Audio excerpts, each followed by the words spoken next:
Hello Paperbird book clubbers, kia ora, I'm Bren McDibble and I am up in sunny Kalbarri on Nunda land and I pay my respects to their elders. I hear you read my book The Dog Runner last year and you are going to be reading Across the Risen Sea soon, or you've already read it. And I hope you really enjoy it. I certainly had a lot of fun writing it, as you can probably tell. Every time I had a dull moment in this book, I brought the shark back or had the crocodile do something completely crocodilish. So no more dull moments. I also incorporated a bit of a mystery to figure out. I thought it was quite simple, so maybe you figured it out well before the end.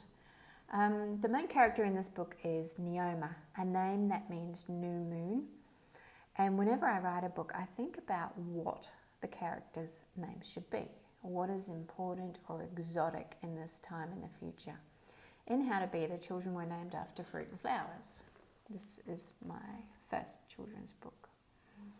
Peony, magnolia, apple joy, pomegranate, because fruit was rare and flowers were special. So in Across the Risen Sea,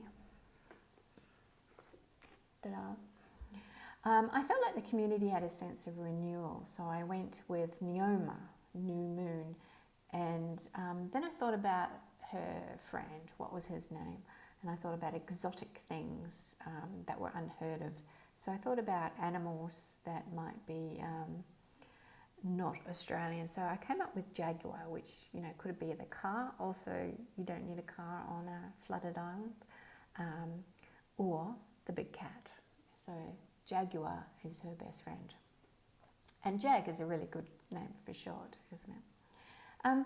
And because the sea had risen and the people moved higher and went inland, and then they had to settle somewhere good with bays, so new towns were formed, and I got to name those. And I'm always fascinated with how towns get their names.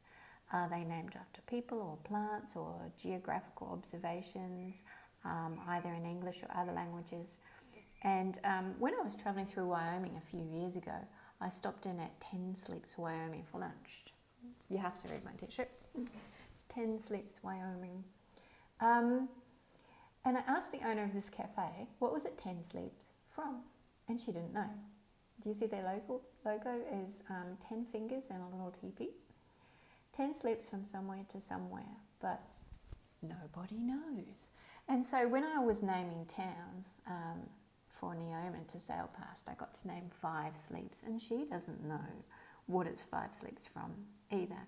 Also, no one knows what Humpty Doo in Australia is called Humpty Doo for. I mean, there should be a law against calling anything strange and not recording the reason. But Neoma lives on Cottage Hill, and I feel like it was always a hill with a cottage on it. It just became an island when the sea rose. And this is another thing that fascinates me is sea inundation and sea rise. So if you're near the coast, and Fremantle is, your council probably has created maps of where they expect the sea to be in 10, 20, 50, even 100 years, because they're already busy planning to build sea walls or to stop erosion. So they have all these forecast maps. Another fascinating thing to find is the height above sea level where you live. If you can't find a contour map, some phones have a compass, and sometimes that tells you your current height above sea level. So perhaps you could make yourself a contour map just by walking around your neighbourhood with your phone and marking down on a map the height above sea level. And then if you just thought about flooding that 20 metres or 50 metres and see what your life might look like if the sea rose, that would be really interesting. Would you have to put your house up on stilts? Get about in a boat, use a boardwalk to get across a swamp to get to school.